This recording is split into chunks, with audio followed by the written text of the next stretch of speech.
배열을 살펴보고 있습니다. 그리고 요번에 그 저지 사이트에 나간 문제도 배열을 만들어서 간단하게 배열 관련 문제를 해결하는 그런 문제가 되겠습니다.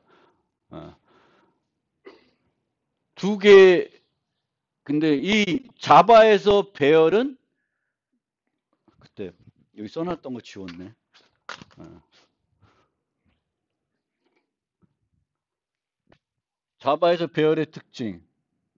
이게 순서가 맞나? 그때 1번이 뭐였어요? 동적 생성? 아닌가? 기억이 안 나.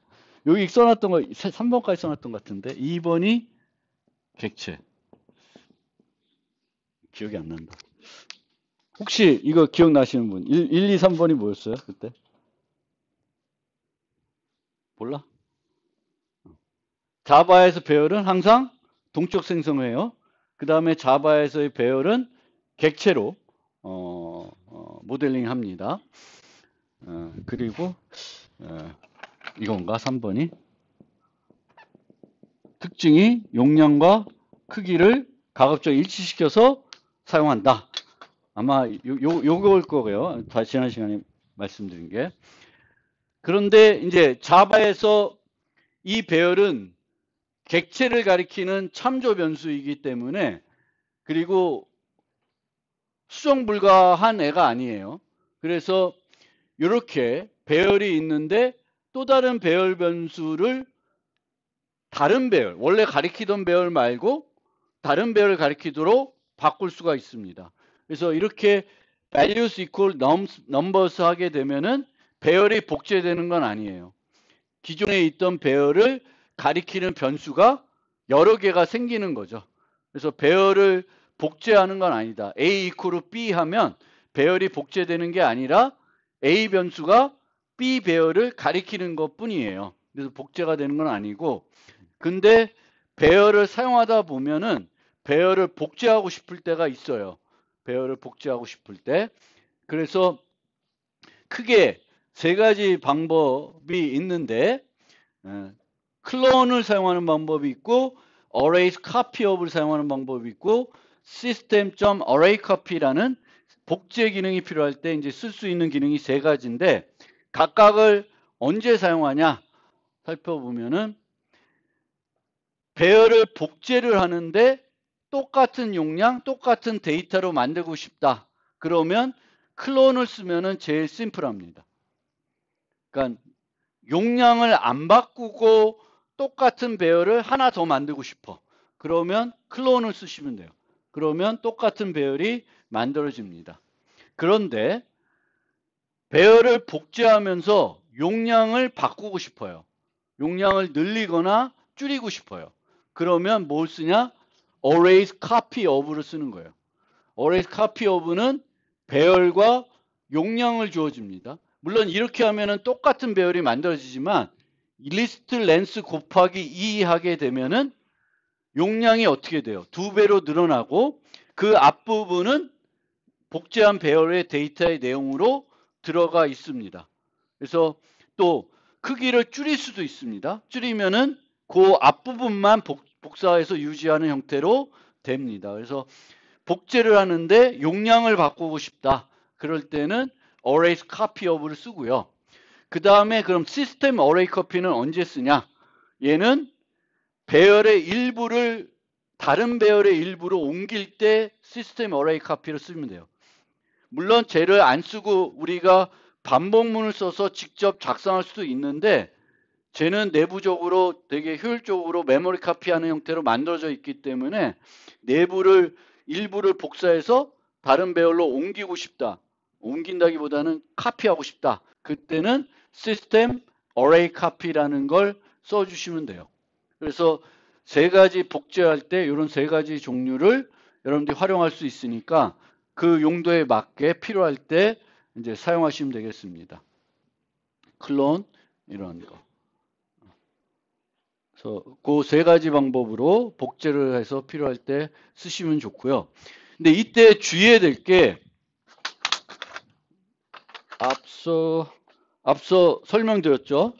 그래서 자바의 배열은 원시 타입 배열이 있고 객체 배열이 있습니다. 그래서 원시 타입 배열은 이 안에 값들이 들어가요. 배열 안에 실제 우리가 유지하는 값이 저장이 되는 형태가 되겠고, 객체 배열은 실제 요 배열에는 뭐만 들어가요? 주소만 들어가요. 그래서 이런 형태로 돼요.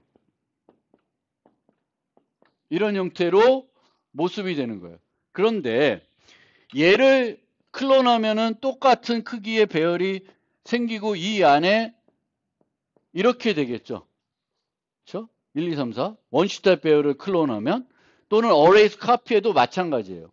그런데 얘를 어레이 카피라거나 클론을 하게 되면은 어떻게 되냐면은 요 내용만 여기로 복사를 하는 거예요. 그럼 어떻게 돼? 이런 식으로 되는 거예요. 그래서 주의를 하셔야 돼요. 객체 배열을 복사를 하면은 뭐만 복제가, 요 배열의 내용만 복제가 되는 거기 때문에 이제 여러분들이 의도했던 거하고는 또 다를 수도 있으니까 그거는 항상 이제 객체 배열은 배열의 객체 자체가 유지되는 게 아니라 뭐만 유지돼요? 주소만 유지되는 그런 형태니까 그거는 사용하실 때 늘 주의하셔야 됩니다. 그 다음에 배열의 인자 전달. 뭐 인자 전달은 이미 설명드렸어요. 자바에는 어떤 방식의 전달 방식만 존재하냐면 값 전달만 존재를 해요. 근데 이 값 전달만 존재를 하는데 뭐 원시 타입 변수를 값 전달하는 건 의미가 너무 명확한데, 여기서 주의해야 될 거는 참조 타입의 변수를 값 전달하는 게 의미가 뭐냐라는 걸 생각하셔야 되겠고, 이제 자바는 배열도 모두 동적 생성하고 객체이기 때문에 실제 배열 참조 변수는 이제 스택에 있지만 배열 자체는 어디가 있는 거예요? 힙에 가 있는 거예요. 그리고 주소가 전달되기 때문에 이제 여기서처럼 F2에서 배열을 만들면 이 배열은 F2 함수택에 있는 게 아니에요. 객체도 마찬가지겠죠. 그리고 배열도 객체니까 이런 식으로 되어 있는 거예요. 그런데 얘를 배열을 인자로 전달하면은 이 전달은 학생 객체 하나를 전달하나 강아지 객체 하나 전달하나 배열을 전달하나 차이가 없습니다. 단지 뭐만 가? 주소만 가는 거예요. 주소만 여기 있는 값을 여기로 복사하는 거예요. 값 전달이니까. 그럼 전달이 되면 얘도 가리켜요. 그럼 여기서 색인을 이용해서 배열을 바꾸면은 원래 F2에서 만들었던 배열의 내용이 바뀌게 되는 거죠. 그래서 이 배열을 전달하나 객체를 전달하나 마찬가지고, 객체를 전달했는데 여기서 setName에서 학생 이름을 바꿨어. 그럼 그 이름 실제 바뀌는 거죠. 그래서 바뀌는 거고, 그렇지만 얘가 값 전달이라는 걸 명확하게 알 수 있는 건 이제 마찬가지로 이렇게 해가지고 A를 갖고 있는데 A를 전달했어요. 그러면은 F1의 매개 변수 소문자 A도 똑같은 배열을 가리키겠죠. 근데 이 안에서 B를 만들었고 A 이퀄 B 하면은 얘만 바뀌는 거지 얘하고는 아무런 영향을 줄 수가 없습니다. 그럼 이렇게 되는 거예요. 즉 다른 함수 스택에 있는 거는 자바에서는 절대 수정할 수 있는 방법이 존재하지 않습니다. 참조 타입의 지역 변수로 참조 타입을 만들면 걔는 어떤 주소를 유지하는데 그 유지하는 주소를 다른 함수에서 바꿀 수 있는 방법은 없습니다. 그래서 그거는 항상 이해하고 이제 자바를 활용해야 됩니다. 하지만 이렇게 값 전달을 하더라도 뭐 객체가 복제되고 막 이런 경우는 없고 항상 주소만 전달되니까 효율성 측면에서 문제될 건 전혀 없습니다. 그래서 그렇고 다차원 배열의 인자 전달도 마찬가지입니다. 주소 딸랑 하나만 가는 거예요. 그래서 다차원 배열도 뭐 전달하는데 아무런 문제는 없습니다. 그리고 이렇게 전달됐을 때 자바에서 배열은 객체이니까 그 배열에서도 렌스라는 걸 이용해서 언제든지 이 변수가 배열이라는 걸 인식하고 쓰게 됩니다. 하지만 CNC++에서는 여기서는 메인에서는 배열을 저렇게 만들면 메인 스택에 함수 스택에 만들어지고 저 함수에서는 n을 배열로 인식합니다. 그런데 주소 전달하는 경우에는 이 n에서는 이 f 함수에서는 저 n 매개 변수 n을 배열로 인식을 못하는 거죠. 그래서 CNC++에서는 항상 배열을 인자로 전달할 때 주소 전달하게 되겠고 그것만 전달하면은 프로그램하기가 어렵기 때문에 늘 그 용량 또는 크기 정보를 같이 전달하죠. 근데 자바는 배열을 전달할 때도 크기와 용량 정보를 전달하는 경우는 거의 없어요. 왜냐하면 또 세 번째로 용량과 크기를 늘 일치시키는 형태로 프로그램하기 때문에 배열을 주고 배열만 준다는 거는 그 코드에서는 용량만큼 처리하라는 거예요. 그래서 물론 용량만큼 처리를 하지 않고 어떤 크기만큼 처리할 때도 분명히 있고 그럴 때는 예전 C처럼 이제 자바에서도 필요할 때는 크기를 전달해야 되는데 많은 경우에 라이브러리를 보시면 배열을 받는 그 라이브러리 함수인데도 불구하고 배열만 받아요. 그 얘기는 이 용량과 크기를 일치시켜서 전달을 해줘야 되는 거죠. 그리고 이렇게 자바에서 배열은 늘 동적 생성되기 때문에 함수의 결과로 반환을 해도 문제가 없습니다. CNC++에서는 이런 문법조차도 없어요. 배열을 반환하는 문법이 없어요. CNC++에서는. 그렇지만 자바에서는 객체를 반환하듯이 배열도 객체이기 때문에 1차원이든 2차원이든 3차원이든 항상 반환을 할 수가 있습니다. 반환할 수가 있고 값 전달이기 때문에 이제 이 안에서는 이 전달된 A를 바꿀 수 없기 때문에 만약에 A를 바꾸고 싶으면은 여기서 바꿔서 뭔가 반환된 걸로 A가 가리키는 배열을 바꾸는 형태로 이런 형태로 우리가 프로그래밍을 해야 됩니다. 근데 어쨌든 이런 식으로 배열의 용량을 2배로 늘리고 싶다. 그러면 array copy를 하는 게 아니라 뭘 쓰시면 돼요? arrays copy of를 쓰시면 쉽게 용량을 바꿀 수 있습니다. 바꿔서 복제해 가지고 활용할 수 있습니다. 어쨌든 배열을 반환하는 배열을 함수의 결과로 반환할 수 있다. 왜? 주소만 반환하는 거고 힙에 있는 걸 반환하는 거기 때문에 문제될 게 없죠. 아까 같이 이런 거는 함수의 결과로 지역 변수에 만들어진 배열은 CNC++는 반환할 방법도 없고 반환해서도 안 되는 거고 그렇습니다. 이거는 넘어가고요.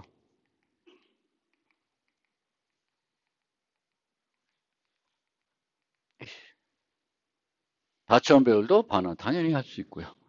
그 다음에 이제 반복문과 관련된 건데 이제 포문이 이제 자바 5부터는 이제 전통 포문이 있고 포리치 포문이 있습니다. 그래서 굳이 색인이 필요 없을 때 배열의 전체 용량을 반복하면서 처리해야 될 때는 이제 이 포리치 포문을 쓰는 게 더 편할 수 있습니다. 간결하고. 그래서 이런 형태로 이제 이 형태는 여기에 배열 또는 배열이 아니더라도 라이브러리에 있는 자료 구조들 이런 애들은 여기에 쓸 수가 있습니다. 그럼 여기에는 이 자료 구조의 개별 요소들을 유지할 수 있는 타입 변수를 여기다가 추가해 주면 이 변수를 우리는 이제 제어 변수라고 안 하고 루프 변수, 반복 변수 뭐 이런 용어를 써요. 그래서 이 변수에 반복할 때마다 차례차례 이제 요소들을 대입해 주죠. 그래서 요게 생략된 형태라고 생각하시면 돼요. element equal list I 매번 반복할 때마다 요게 이제 되는 거예요. 그러면 이 엘리먼트를 수정한다고 해서 리스트 i가 수정이 되지 않죠.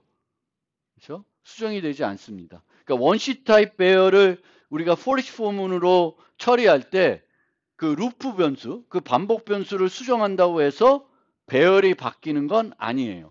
그런데 원시 타입 배열 말고 객체 배열의 경우에는 얘가 참조 변수가 되겠죠. A가 참조 변수가 되겠고, 이 A를 이용해서 set을 호출하면 얘가 가리키는 객체와 배열에 있는 요소에 있는 객체와 같은 애를 가리키기 때문에 수정이 되는 거죠. 반복적으로 객체들을, 배열에 있는 객체들을 수정할 수가 있습니다. 어차피 배열도 객체 자체를 유지하는 게 아니라 객체의 주소만 유지하는 거고, 그 주소가 매번 이 A 변수에, 루프 변수에 저장되는 거니까 이제 조금 다른 거죠. 원시 타입을 for each 폼으로 돌리는 것과 객체 배열을 for each 폼으로 돌리는 것, 할 수 있는 일이 다르다는 거예요. 물론 이제 C++에서는 이제 참조 변수, 이게 원시 그냥 값 타입 변수가 아니라 참조 변수로 해가지고 엘리멘트를 수정해가지고 루프 변수를 수정해가지고 배열도 수정할 수가 있죠. 근데 이제 자바에서는 그 원시 타입을 참조할 수 있는 방법은 없기 때문에 이제 이렇게 수정할 수 있는 방법은 없습니다. 그리고 말씀드린 것처럼 이 for each 폼은 배열에서만 쓸 수 있는 건 아니고 다양한 배열들, 그리고 라이브러리에 있는 모든 종류의 자료 구조에 대해서도 또 for each 폼을 쓸 수가 있습니다. 그래서 이 for each 폼은 실제적으로는 반복자를 사용해서 프로그래밍하는 거에 그 문법을 간결하게 프로그램할 수 있도록 바꿔놓은, 우리가 보통 신테틱 슈가라고 하는데, 원래는 복잡하게 할 수 있는 방법이 있었는데 그게 불편하니까 좀 더 간결하게 사용할 수 있게끔 문법을 도입한 요소가 됩니다. 그래서 이렇게 이제 처리하게 되겠고, 이제 for each 폼을 쓸 때에는 많은 경우에는 여기 인테저 대신에 뭘 쓰겠어요? 많은 경우에 그냥 bar을 씁니다. 오토를 쓰듯이 bar을 쓰게 되면은 이제 얘가 바뀌어도 나머지는 안 바뀌어도 되죠. 얘가 바뀜에 따라서 타입이 바뀔 테니까 거기에 맞는 타입의 i 변수가 될 테니까 이제 for each 폼을 쓸 때는 또 bar랑 그 제어 변수의 타입을 직접 쓰지 않고 바로 많이 프로그래밍 합니다. 실제 C++에서도 for each 폼을 쓸 때 오토를 많이 써요. 수정의 용이성 때문에. 그래서 자바에서도 그 for each 폼을 많이 쓰고요. 그런데 모든 여러분들이 예전에 그 전통 포문을 썼던 것들을 다 더 간결한 for each 폼으로 바꿀 수는 없습니다.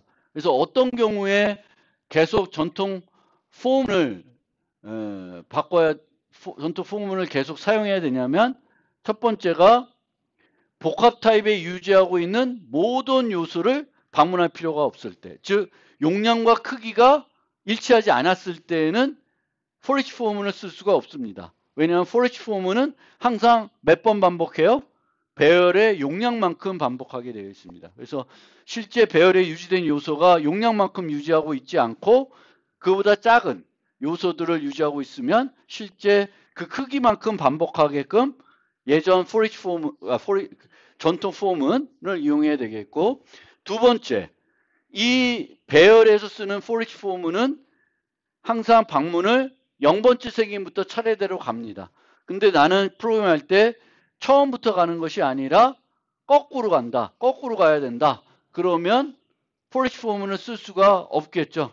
그래서 이런 경우에도 처음부터 방문하는 것이 아닌 경우, 뒤에서부터 방문하다든지 짝수개만 애들만 방문하든지 뭐 홀수 위치에 있는 애들만 방문하다든지 이런 경우에는 이제 예전 방식을 그대로 써야 되겠고, 색임 변수가 필요한 경우에 이제 뭐 find 같은 걸 해서 특정한 위치가 몇 번째인지를 나중에 찾아야 된다. 이러면은 이제 그 전통 폼을 쓰는 게 좋고요. 어차피 필요한 거니까. 그리고 원시 타입 배열에서 반복을 하면서 수정을 해야 돼. 배열에 있는 내용을 수정해야 되면은 역시 이전 전통 포문을 써야 되겠고, 다섯 번째로는 우리가 반복하는데 하나의 배열만 반복하는 게 아니라 여러 배열을 동시에 반복해야 돼. 예를 들면 두 개의 배열이 똑같은 용량의 배열이 같은지 보려고 그래요. 그러면 얘만 반복하면 되는 게 아니라 얘도 같이 전진을 해야 되죠. 근데 for each form은 한 배열만 계속 해주는 거니까 얘는 안 움직이지. 그럴 때에는 옛날 전통 포문을 써가지고 뭐 AI, BI가 같은지 계속 비교를 해줘야 되겠죠. 그럴 때는 이제 예전 포문을 계속 쓰셔야 됩니다. 그래서 예를 들어보면 정수 배열에 있는 모든 요소의 합 구하기. 얘는 for each form은 쓸 수 있어요, 없어요? 쓸 수 있죠. 쭉 그 요소들을 그 루프 변수 애들을 다 더하면 되니까 할 수가 있습니다. 정수 배열에서 가장 큰 값 구하기. 얘도 for each form을 써서 구할 수가 있습니다. 근데 정수 배열에서 특정 값의 위치 구하기. 이거는 세 번째인지 네 번째인지 알아야 되죠. 그러면 몇 번 지금 반복했는지를 카운트해야 되니까 그러려면은 차라리 색인 변수를 써야 되겠고, 그럴 경우에는 for each form을 쓰는 게 아니라 전통 포문을 쓰면 돼요. 그래서 이 세 개 중에 예전 전통 포문을 써야 되는 경우는 이제 3번. 3번은 전통 포문을 써야 되겠고, 1, 2는 이제 새 포문, for each 포문을 쓰셔도 더 깔끔하게 프로그래밍 할 수 있습니다. 그리고 이제 이 메인에서 요 이제 그 스트링이 그 배열 인자다. 이제 이런 걸 확실히 좀 이해해 주시면 좋겠고, 혹시 예전 C에서 C나 C++에서 이제 그 메인에 인자를 주는 걸 프로그래밍 해보셨는지 모르겠는데, 만약 해봤다 그러면 걔랑 C++하고 자바하고 동작하는 게 조금 달라요. 그래서 만약 이런 식으로 프로그램을 실행하게 되면은 도레미만 여기로 들어와요. 도레미만. 근데 이제 C++에서는 이 프로그램 이름이 첫 번째 인자로 들어옵니다. 그래서 그 들어오는 인자들, 그 콘솔에서 어떤 프로그램을 실행했을 때 이 인자로 어떤 애들이 들어오는지는 또 그 언어 따라 조금 다릅니다. 그래서 그것도 만약 활용하시면 이제 살펴보시면 되겠고요. 실습은 숙제로 많이 할 테니까 이제 해보시면 되는데, 여기서 이제 구현 팁을 좀 설명드리고 싶습니다. 이 문제들 갖고. 그래서 여러분들이 기회 될 때 이 문제들 혹시 풀어봤으면 되는 거고, 안 풀어봤으면 한번 풀어보시면 좋겠는데, 첫 번째 제시된 이 듀플리케이트 제로 형태들은 문제에서 인라인으로 해결하고 돼 있어요. 그럼 배열을 보통 우리가 어떤 배열 관련된 문제를 만들 때 배열을 하나 똑같은 크기의 용량을 만들어서 요 똑같은 크기의 용량을 이용해 가지고 문제를 해결하면은 더 쉽게 해결할 수 있습니다. 근데 그렇게 해결하면은 공간 복잡도가 늘어나는 거죠.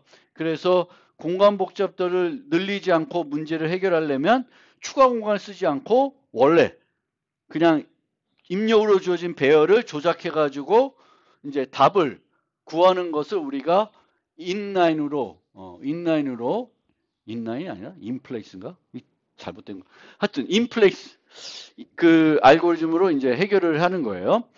근데 만약에 혹시 여러분들 중에 아직 그렇게 추가 공간을 안 쓰고 이런 문제 해결하는 게 어렵다 그러면 추가 공간을 써서 문제를 해결해 보세요.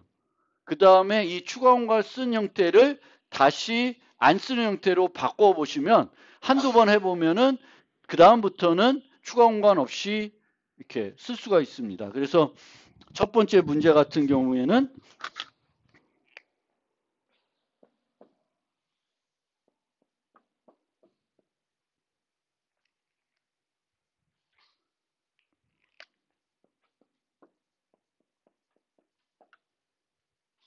뭐 이렇게 있어요.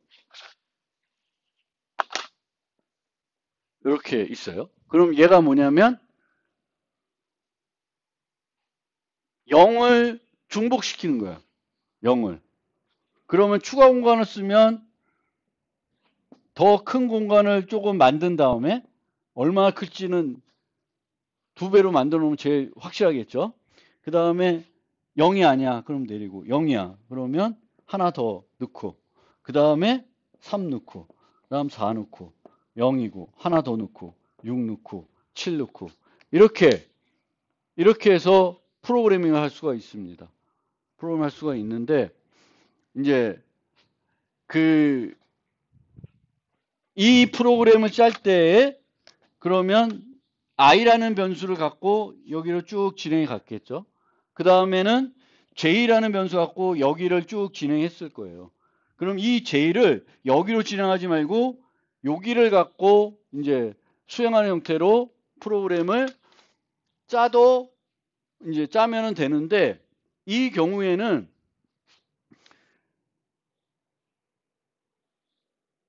예를 들면 가다가 1, 0 있는데 다음에 0이니까 여기다가 0을 뒤집어 쓰면은 3이 없어지잖아요. 3이 없어져서 그렇게 하기는 어려워요. 그러면은 여러분들이 1089에서 여러분들이 생각해야 되는 건 항상 문제를 만나면 앞에서부터 해결하려는 그게 있어요. 그러면 앞에서부터 해결하지 않고 어떻게 접근해 보면 되냐면 뒤에서부터 해결하는 방법이 또 있어요.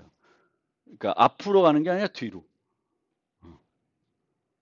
실제 요번에 나간 숙제도 그런 문제가 있습니다. 앞에서부터 푸는 게 아니라 앞에서 풀면 더 어렵습니다. 근데 앞에서부터 푸는 게 아니라 뒤에서부터 뭔가 문제를 우리가 접근을 항상 앞에서부터 하는 게 아니라 뒤에서부터 뭔가 접근하면은 더 쉬워질 수 있어요. 그래서 이 문제도 앞에서부터 쭉 가면서 문제 해결하는 게 아니라 뒤에서부터 뭔가 읽어서 처리하는 게 좋습니다. 근데 뒤에서부터 처리하려면은 어떻게 해야 돼?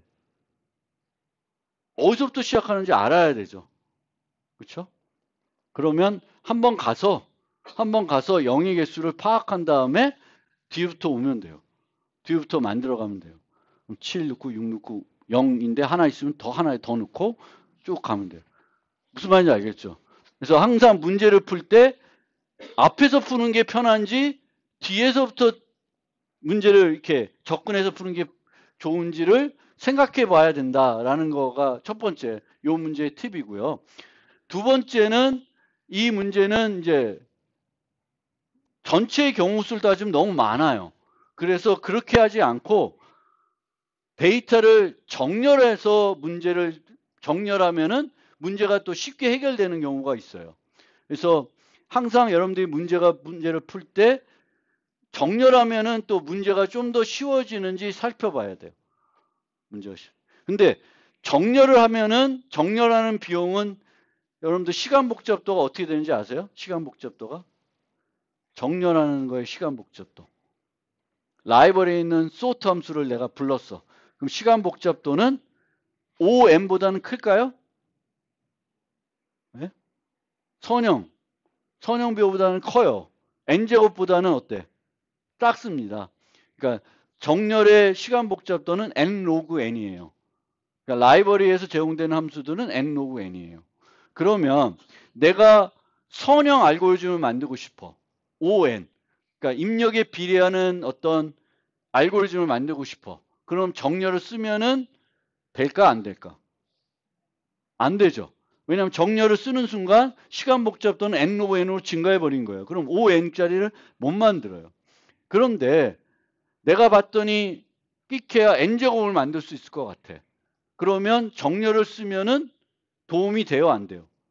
더 작은 거니까 항상 이득이 되는 거예요. 그래서 문제를 만났을 때 내가 목표로 하는 게 뭔지를 한번 살펴봐야 되겠고, 정렬했을 때 문제를 쉽게 해결할 수 있으면 정렬을 우선 해놓고 문제를 접근해 보시면 돼요. 그래서 이 455번 문제는 정렬하고 나면 그 다음엔 되게 쉽게 해결될 수 있는 문제예요. 그 다음에 세 번째 문제는 세 번째로 큰 수를 찾으라 그래요. 세 번째로 큰 수를 찾는 것도 정렬하면 쉽게 찾을 수 있을 것 같죠. 근데 얘는 도움이 안 돼. 정렬해봤자. 왜? 중복된 요소가 있을 수 있어요. 중복된 요소가 있으면 세 번째로 큰 애가 뭔지 못 찾아요. 그 정렬해놓고는 또 선형 검색을 해야 돼.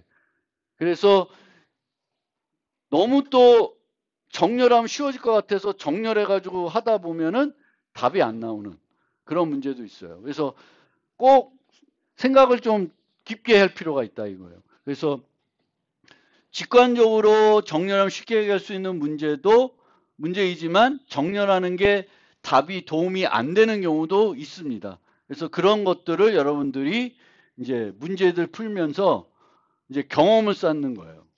왜 문제를 많이 풀면 풀수록 나한테 이렇게 접근하는 방법들이 익히는 거죠. 그래서 이번 과제에서도 뒤에서 이렇게 가면은 더 쉽게 해결할 수 있는 문제가 있습니다. 그 다음에 문자 배열과 문자 열. 문자 열과 문자 배열은 다른 거예요. 다른 건데 이제 이 얘와 얘는 이제 다른 거고 같은 타입이 전혀 아니다. 이제 주의해야 될 거고. 근데 이렇게 자바에서는 문자 배열을 이용해서 문자 열을 만들 수가 있습니다. 그래서 만들 수가 있고 문자 배열을 프린트LN으로 출력하면은 뭐 똑같이 출력이 돼요. 애플로. 그래서 그런 특징도 있으니까 그렇지만 문자 배열과 문자 열은 다릅니다. 그런데 이 다음 노트가 문자열과 관련된 거예요. 근데 이 문자열과 관련된 문제를 풀 때 문자열에 있는 개별 문자들 한 번씩 찾아내려고 보려고 그럴 거 아니에요? 그러면 반복문이 필요하겠죠. 반복문이 필요하고 그리고 문자열에 있는 개별 문자를 우리가 볼 때에는 어떤 메소드를 쓰냐면은 캐릭터 앳이라는 메소드를 쓰게 됩니다. 근데 이 캐릭터 앳 메소드 I 요거를 쓰게 되면은 함수가 계속 호출이 되겠고 이 안에서 또 뭘 할까요? 여러분들이 캐릭터 앳이라는 함수를 만들면 처음에 뭐부터 할까요? 요 함수를 여러분들이 만든다. 문자열에서 개별 문자들의 위치에 있는 문자를 반환해주는 요 함수를 만든다. 그러면 이 함수의 내부에 처음에 뭐가 있을까요? if문이 있어요. 무슨 if문? 요 i가 유효한 색인인지를 검사하는 if문이 들어가요. 그래서 그거를 계속 검사를 하기 때문에 속도가 더 느려요. 그래서 보통 자바에서는 문자열을 처리할 때 그 문자열을 반복문에서 개별적인 문자들을 볼 때 문자열을 이용해서 처리하지 않고 문자열을 뭘로 바꿀까? 문자 배열로 바꿉니다. 문자 배열로 바꾸고 나서는 그 다음에는 어떻게? 문자 배열로 바꾸면은 이런 식으로 색인 연산자를 이용해서 개별 문자를 접근할 수 있습니다. 그래서 뭐 노트 9에서 설명드리겠지만 이제 문자열을 처리할 때 문자열을 많이 문자 배열로 바꿔가서 자바에서는 처리합니다. 그 다음에 자바에서는 가변인자를 정의할 수가 있습니다. 가변인자. 그리고 가변인자를 정의할 때는 점점점을 3개 붙여요. 그러면 이 인자는 정수를 빵개에서 원하는 만큼 나열해가지고 이 함수를 호출할 수 있습니다.